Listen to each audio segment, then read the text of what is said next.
Tonight's special guest is Craig Newland. Craig is a filmmaker and has set his sights on one of New Zealand's great baby boomer stories, the birth of Radio Hauraki. The new movie is called 3 Mile Limit, and it's the battle of the good guy pirates against the stodgy and conservative government of the 1960s, and listening to the music that we wanted to hear. We welcome Craig Newland as our special guest on The Beat Goes On.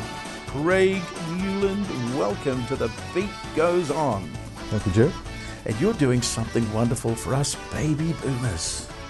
You've produced a part of our history called 3 Mile Limit. Now, every baby boomer in New Zealand will know the story of Radio Hauraki. What gave Craig Newland the passion to make this movie?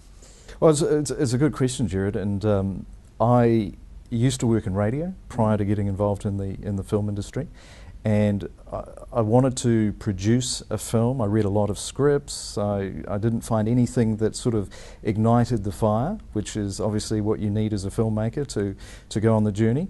And I guess the moment of lightning striking was when I was up in Auckland, driving down the southern motorway, and I was listening to Radio Hauraki.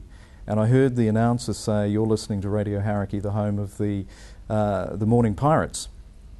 And it was at that point that I realised, now there's a story that hasn't been told, and it's such a good story. It's got plenty of heart. It's such a big story and part of the New Zealand psyche, if you like, in terms of what happened through those years. It was a watershed time.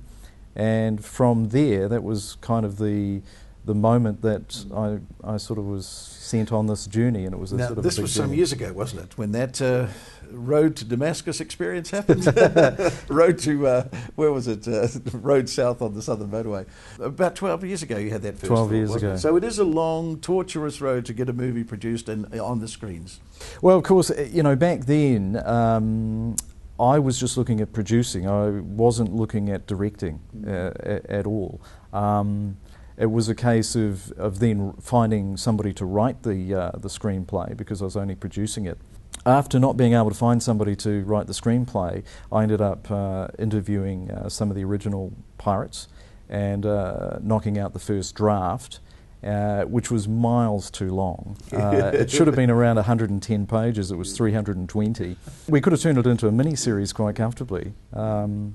So from getting the first draft done, then realising, okay, I've got to sort of trim this back, and I was able to bring in another writer, Andrew Gunn, from Christchurch, and between the two of us we then set about doing the second draft, which then condensed everything down to more of a manageable screenplay.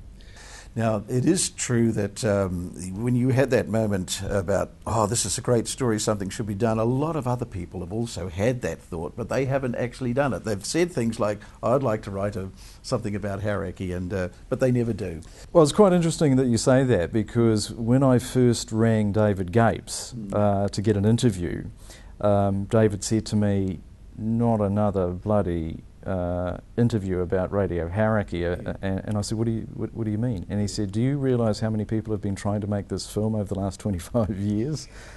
Yes. And yes. How many? Did he ever give you a figure? He hadn't. He didn't say, but what David didn't realise was that I was 3/4 of the way through the first draft, and when I told him that, he said, there was a little bit of a pause, and David said, "Okay, all right, well, I've got an hour for you on Saturday if you want to come to my house." Yeah. So I ended up meeting David for the first time, and then we sat down, and I got much longer than an hour, and he sort of told me the story, and yeah, we sort of thank you from us baby boomers. We're so happy because we lived through it. I remember the time when they were down at the waterfront and 2,000 teenagers turned up and got them through that Bailey Bridge, I think it was called, and that was touch and go, and they got out to sea. So we lived through it. And we were desperate for this new music that was coming from Hauraki. And isn't it interesting, because I've screened the film 3 times now with test audiences, all down in Wellington. That's where we cut the film. And people, the younger generation, are absolutely amazed, intrigued, but really just confused that there was a time in New Zealand history that rock and roll music couldn't be played on the state broadcasting radio stations. There was one ZB, and then they had all the ZB stations throughout New Zealand. There was the Leave a Hip Parade at 7:30 on a Thursday night, and I think a station in Auckland, 1YD, did 60 minutes on a Sunday night. That was all the pop music we ever heard. Yep. And this is what they were fighting. Exactly. I mean, the number one band in the world were the Beatles, and they weren't playing the Beatles. You know, so no wonder there was frustration from a bunch of 20-something-year-olds, and deciding, let's do something about this and let's get the music on that the rest of the world is actually listening to.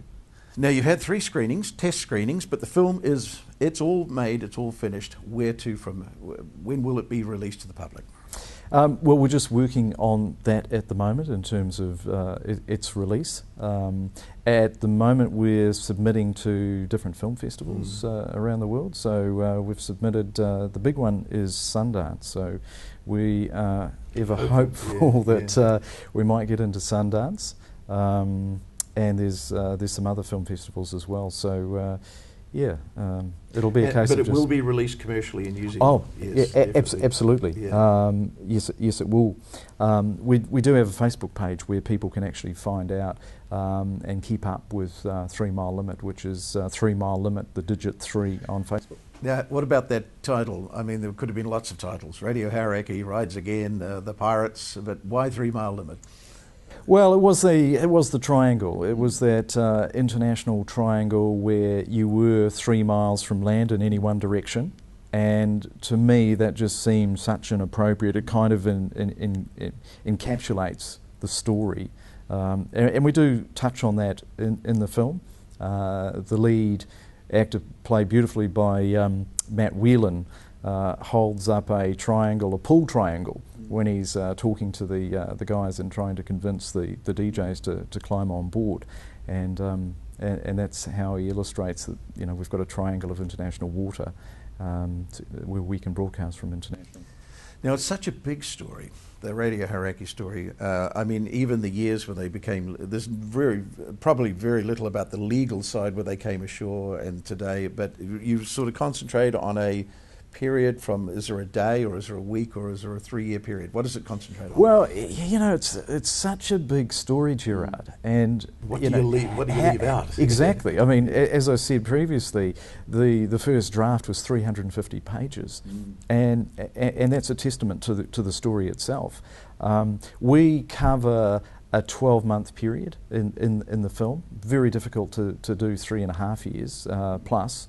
So yeah, we just we cover really the main events of what took place. And you invited all the ex-Hauraki people to the showing, and tell me what they said at the end of it. What was their reaction? Well, we haven't done everybody because we wanted to. We couldn't get them all in Wellington, of course. We couldn't get everybody into the theatre. We wanted to hold back for the premiere.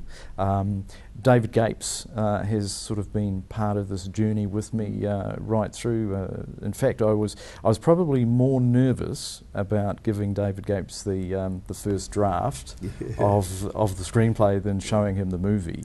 But yeah, to have his reaction in the positive was great. He was there the other night when we did a cast and crew screening, and he enjoyed it immensely. So and everybody was great to see him there. It is a tricky situation because they have in their mind how it happened, and then for the sake of convenience and telling a story, you have to create probably a different story. You can't ever make it exactly as it was. Well, you're looking at making entertainment, and there are a few events like on a timeline we've slightly slipped, but in essence, the core of the story is there. Yeah. So, but you're right. I mean, when you're close and personal with a story such as this, it you're never going to please everybody, I guess. Now, what about when you meet baby boomers of my age? What's their reaction when you tell them that you're bringing out a movie all about Hauraki? Very emotional. Yeah, in Wellington we had a couple of people physically upset, and one woman said that she didn't know what to expect, and she certainly wasn't expecting to be upset the way that she was, in a good way, not in a negative space. The reaction from baby boomers has I think mainly because they're reliving and they're going back to the youth and thinking, gee, that was so different back then. Sex, drugs and rock and roll. Did you get the whole three of those in? Well, how much can you pack in 90 minutes, Jared? You didn't. You weren't short on one. There was a lot of sex, a lot of drugs. Well, apparently, yeah, there was lots of that going on. Yeah. So, what about yourself? You're proud of the fact that it's been a long journey, but you've persevered. Of course, finance is always the biggest hurdle, but you've achieved that. And there, you're sitting in the theatre, watching it, and all these people are laughing and cheering. What about that? A moment of pride for yourself? Yeah, very much so. Apprehension. I think the first time that we played it to a test audience, that was interesting. There were a few things that I needed to go back and tweak in the edit room. Then we played it a second time, and there were a couple of other little things that came up because we handed out questionnaires and we held a Q&A at the end of the film. But essentially, I've been able to make the film that I set out to, and that's really the main thing, really. So you're saying that the image you had in your mind that day, driving down the southern motorway, and the finished film actually matched each other? Actually, it's gone beyond my expectations. Wow. The film is beyond anything that I had really imagined, because there are some really tricky things that we had to pull off in this film. I mean, we're talking about a boat that doesn't exist any longer. We're talking about some sea sequence, a storm. Those are very big challenges when you're operating on an independent small budget. Because this wasn't funded by the New Zealand Film Commission. Private investors came on board, put their hand up, and so there was quite a responsibility to make sure that I was able to fulfil expectations right across the board to shareholders in the film, as well as sort of holding true to what the original pirates went through. Yeah, like the guy that made Titanic, he could build a life-size model of the Titanic in a big soundstage in Los Angeles and do it, but you couldn't do that, could you? Couldn't do it. In fact, the film, it's probably fair to say, has only been made because of the fantastic goodwill of cast and crew and people supporting the project. And I'm talking about things like locations where people have put their hands up and said, yes, you can have this location for free. Without all of that support on the money that we made the film, it would have been very difficult. It's a long list, but those people know who they are, and we thank them in the film as well. So yeah, it's been really a monumental effort by everybody. Craig, it should have been a baby boomer that made this movie, but it's not. It's somebody of the following generation. So from us baby boomers, I just want to say a big thank you for making a little piece of our history. Good on you, Craig. Thank you very much. See you again. Cheers.